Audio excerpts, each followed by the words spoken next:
आपकी next exercise है 1.2 1.1 तक मैंने लास्ट वीडियो में बता दिया था 10th क्लास में। अब है 1.2 में फर्स्ट क्वेश्चन हमें दिया है अभाज्य गुणनखंड। तो अभाज्य गुणनखंड के बारे में सिंपल हम क्या करेंगे, जो भी हमें संख्या दी है उसका फैक्टराइजेशन हमें करना है। तो फैक्टर करेंगे 140 हमारे पास है, 140 का फैक्टर किया हमने, पहले 2 बार जाएगा, फिर 2 से जाएगा, फिर 5 से जाएगा और फिर 7 से जाएगा। तो यहाँ पर ये इसके फैक्टर आ गए 2, 2, 5, 7। तो 140 के फैक्टर हो गए 2 इंटू 2 इंटू 5 इंटू 7। तो हम इसे कैसे लिख सकते हैं, 2 का स्क्वायर, 2 का स्क्वायर गुना 5 गुना 7। तो ये होगा इसका प्राइम फैक्टराइजेशन अभाज्य गुणनखंड। सेकंड क्वेश्चन में हमें 2 डिजिट दी है, 2 संख्याएं दी हैं। इन दोनों संख्याओं के हमें एचसीएफ और एलसीएम निकालने हैं और उसके बाद उसमें हमें ये प्रूव करना है कि इन दोनों डिजिट का मल्टीप्लिकेशन, दोनों संख्याओं का गुणनखंड एलसीएम और एचसीएफ के गुणनखंड के इक्वल होता है या नहीं। तो सबसे पहले 26, 29 वो 91 को ले लेंगे। तो 26 के फैक्टर होते हैं 2 इंटू 30, 13 26, और 91 के फैक्टर होंगे 7 इंटू 30। ठीक है, 13 समझा 91, 13 सत्ते 91। अब हमें देखना है एलसीएम। अब हम दोनों में की क्या निकालेंगे, एलसीएम और एचसीएफ निकालेंगे। तो एलसीएम में जितनी भी टोटल नंबर्स होते हैं डिफरेंट, उन सभी का मल्टीप्लिकेशन होता है।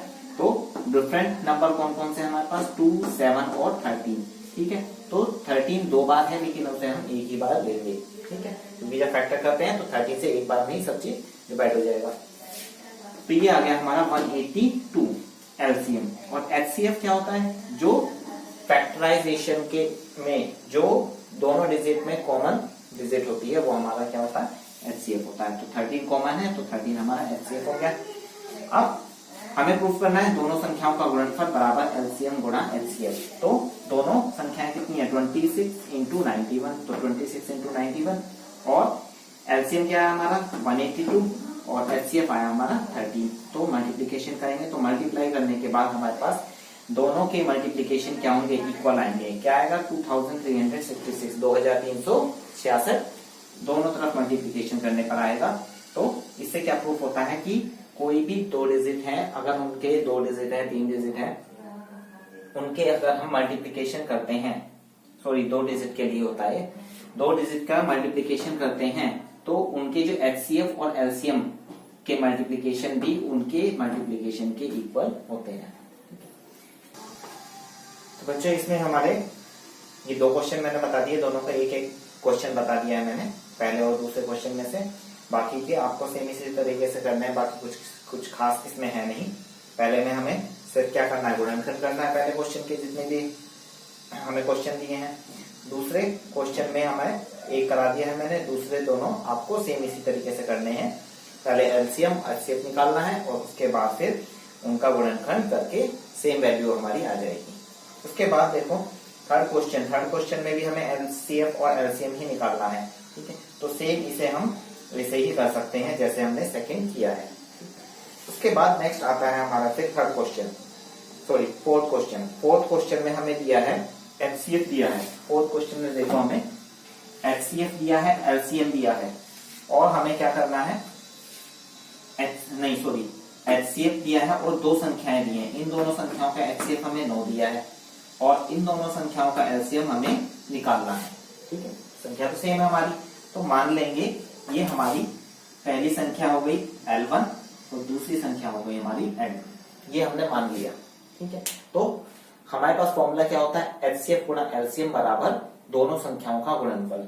तो एलसीएम गुणा एचसीएफ बराबर दोनों संख्याएं कौन सी है, एक L1 मान ली, दूसरी L2, तो L1 इंटू L2। ठीक है, तो हमें निकालना है एलसीएम। तो एलसीएम को एक तरफ रखेंगे, एचसीएफ को दूसरी तरफ ले जाएंगे। तो L1 into L2 upon HCF. तो दोनों संख्या क्या है, L1 है 306 और L2 है हमारी 657 और एलसीएफ हमें कितना दिया है, 9 दिया है, तो अपॉन में 9, एचसीएफ की जगह आ गया 9। अब इसे सॉल्व करेंगे, 9 से डिवाइड करेंगे, 34 आएगा, 34 इंटू 657 ये आ जाएगा हमारा 22,338। तो ये आ गया हमारा आंसर। ठीक, अब है नेक्स्ट क्वेश्चन, फिफ्थ क्वेश्चन में हमें दिया है जांच कीजिए क्या किसी प्राकृत संख्या n के लिए प्राकृत 6 की पावर n अंक 0 पर समाप्त होता है, मतलब 6 के जितने भी मल्टीप्लायर्स होंगे, ठीक है, 6 के स्क्वायर, 6 की घात कितने 3 4 जो भी लगे, हम पावर अगर कितनी भी पावर लेते हैं तो लास्ट में जो हमारा लास्ट डिजिट जो आएगी हमारी संख्या की वो हमारी 0 पर समाप्त होगी। क्या? तो कैसे लिखेंगे इसे? सिंपली हम देख लेते हैं पहले इसे कैसे देख सकते हैं। हमें देखो 6 है, हमें अगर हम 6 इंटू 6 करते हैं तो कितना आएगा 36। अगर और भी 6 की मल्टीप्लाई हम करते हैं तो यहाँ पे 36 में क्या है 6 की मल्टीप्लाई, यहाँ भी जो प्राइम नंबर हमारा कितना है, वो जो हमारा फर्स्ट नंबर है हमारा इकाई का नंबर है, सेम उसकी मल्टीप्लाई होगी तब भी हमारा क्या है 6 ही आएगा। 6 इंटू 6 36, और फिर अगर और भी 6 हम मल्टीप्लाई करते हैं इसमें तब भी हमारा लास्ट में 6 ही आएगा। ठीक है, तो इससे हमें क्या पता चलता है, हमें कितने भी 6 पे मल्टीप्लाई करते हैं तो लास्ट में जो कोई भी डिजिट आएगी उसका जो इकाई का अंक होगा वो हमारा 6 ही रहेगा। ठीक है, तो हम कैसे लिखेंगे 6 की पावर n एक अभाज्य गुणनखंड है, इसके गुणनखंड कितने हैं 2 इंटू 3। फैक्टर कर लिए 2 इंटू 3 की पावर n, इसकी पावर कितनी भी करते हैं हम, हमारा जो प्राइम फैक्टर होंगे वो क्या होंगे 2 इंटू 3 होंगे। तो 2 इंटू 3 कितने होते हैं 6 होते हैं, तो लास्ट पर ही हमारी कोई भी डिजिट हो उसका लास्ट नंबर हमारा क्या आएगा 6 ही आ रहा है। उसके बाद कोई प्राकृत संख्या जो 0 पर समाप्त हो उसके लिए गुणनखंड कितने होने चाहिए 2 इंटू 5। कैसे होने चाहिए 2 इंटू 5 कैसे होंगे, हमारी सबसे छोटी संख्या होती है 0 वाली, क्या होती है सबसे छोटी संख्या 0 10 होती है, तो 10 का गुणनखंड कर लो सिंपल 2 इंटू 5, तो इसकी पावर n होगी और 10 की पावर n लिख सकते हैं सेम। तो ये हमारे क्या हो गए 10 के, जो इसकी भी कोई भी हमारी संख्या है अगर उसके लास्ट में 0 है तो उसके गुणनखंड क्या होंगे, जो प्राइम फैक्टर होंगे वो हमारे कितने होंगे 2 इंटू 5 होंगे। तो 2 इंटू 5 के गुणनखंड होते हैं, इसलिए जो 6 की पावर n है वो शून्य पर समाप्त नहीं हो सकती। तो ये इसका आंसर होगा। नेक्स्ट है फिर 6 क्वेश्चन। 6 क्वेश्चन में हमें डिफाइन करना है, व्याख्या करनी है। हमारे पास ये 2 संख्याएं दी हैं, एक संख्या हो गई ये और दूसरी संख्या हो गई ये। तो ये 2 संख्या दी है हमें, ठीक है। तो पहली संख्या को हमने मान लिया a है, ये संख्या a है और ये संख्या हमारी b है, ठीक है।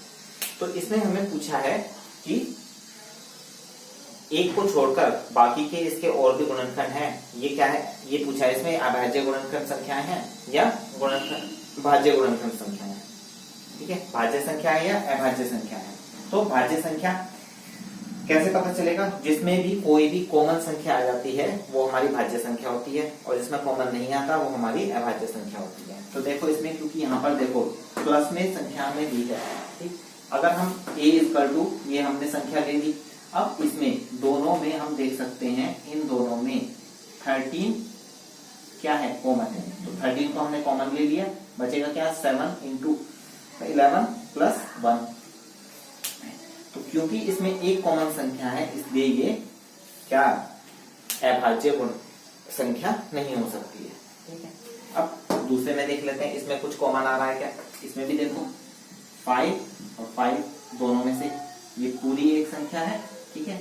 और प्लस में ये सारे क्या है मल्टीप्लाई में है और प्लस में सिर्फ हमें 5 दिया है, तो दोनों में से हम 5 कॉमन ले सकते हैं, ठीक है। बाकी की संख्या जोड़ घटा के जोड़ प्लस करके हो जाएगी, ठीक है। लेकिन यहाँ पर मेन चीज क्या है कॉमन आ रही है 5 क्योंकि यहाँ पर कॉमन आ रहा है इसलिए ये हमारी अभाज्य संख्या नहीं हो सकती, ठीक है। तो क्या लिखेंगे, अतः ये दोनों क्या है, ये भाज्य संख्याएं हैं। ये दोनों क्या है भाज्य संख्याएं हैं क्योंकि इनके अभाज्य गुणनखंड में एक को छोड़कर अन्य 2 गुणनखंड भी उपस्थित हैं, प्रेजेंट है, ठीक है। तो इसलिए हम क्या करेंगे, ये दोनों कैसी संख्याएं होंगी हमारी भाज्य संख्याएं होंगी, अभाज्य संख्या नहीं होंगी, ठीक है। ये हमें प्रूव करना था, इसमें प्रूव हो गया, ठीक है। तो इसमें देखिए बच्चों 7th क्वेश्चन में हमें क्या दिया है, किसी खेल के मैदान के चारों ओर एक वृत्ताकार पथ है, इस मैदान का एक चक्कर लगाने में सोनिया को 18 मिनट लगते हैं। एक वृत्ताकार मैदान हमें दिया है और इस मैदान का एक चक्कर लगाने के लिए उस सोनिया को लगते हैं कितने 18 मिनट लगते हैं। ठीक है, सोनिया को लगते हैं 18 मिनट और रवि को लगते हैं 12 मिनट। रवि को 12 मिनट लगते हैं। ठीक है, तो इसमें पूछा है कि मान लीजिए कि दोनों एक ही स्थान और एक ही समय पर चलना प्रारंभ करते हैं। मतलब स्टार्टिंग पॉइंट यहां से दोनों स्टार्ट करते हैं। कौन? सोनिया और रवि दोनों यहां से चलना स्टार्ट करते हैं और स्पीड दोनों की क्योंकि अलग अलग है। देखो, ये सोनिया 18 मिनट में चक्कर लगा लेती है, लेकिन रवि क्या है, सिर्फ इसे 12 मिनट में कंप्लीट कर लेता है। ठीक, तो इसमें क्या पूछ रहा है, ये कह रहा है कि एक ही समय पर चलना प्रारंभ करके एक ही दिशा में चलते हैं तो कितने समय बाद वे पुनः प्रारंभिक स्थान पर मिलेंगे। मतलब यहां से पूरा चक्कर लगाने के बाद ये दोबारा कब आकर यहाँ पर मिलेंगे दोबारा से, तो वो कितने टाइम के बाद मिलेंगे, तो वो टाइम हमें निकालना है। तो टाइम निकालने के लिए हम सीधे सीधे क्या करेंगे, इन दोनों का एलसीएम निकाल लेंगे। तो एलसीएम निकालेंगे तो एलसीएम हो जाएगा क्या, दोनों के फैक्टर करेंगे एलसीएम निकालने के लिए। यहाँ पर क्या पूछा है, इसमें एलसीएम पूछा है, तो 18 के फैक्टर करेंगे। 18 के फैक्टर करो, कितना होंगे 2 गुणा 3 गुणा 3। अब 12 के फैक्टर कर लेते हैं। 12 के फैक्टर क्या हो जाएंगे, सबसे पहले 2 गुणा 3। तो यहाँ पर एलसीएम क्या आएगा, यहाँ पर एलसीएम आ जाएगा, कॉमन को एक बार लिखेंगे। ठीक है, उसके बाद 2, 3 भी यहाँ पर एक बार है और ये कॉमन को एक बार लिखेंगे। ठीक है, तो यहाँ पर अब यहाँ पर मल्टीप्लाई करेंगे कितना होगा 3 दूनी 6, 3 दूनी 6 और 6 6 36 हमारा एलसीएम आ गया। तो 36 मिनट बाद दोनों दोबारा से उसी जगह पर मिलेंगे। ठीक है, तो ये आपका क्वेश्चन है सातवां क्वेश्चन और ये आपकी एक्सरसाइज 1.2 कंप्लीट हो गई है। अब ये कंप्लीट होने के बाद बाकी अगर किसी को कहीं भी कोई भी प्रॉब्लम आ रही है जो क्वेश्चन मैंने नहीं कराए हैं, ठीक है, बाकी मैंने सॉल्यूशन बता दिया है वो कैसे करने हैं। खुद भी आपको प्रैक्टिस करनी पड़ेगी, जब तक प्रैक्टिस नहीं करोगे तब तक नहीं हो पाएगा, क्योंकि सम्स को करने के लिए प्रैक्टिस की बहुत ज्यादा जरूरत पड़ती है। ठीक है, बाकी जो चैनल है उसे लाइक करें, सब्सक्राइब करें और कमेंट करें, जो भी समझ में नहीं आता वो पूछें। Thank you.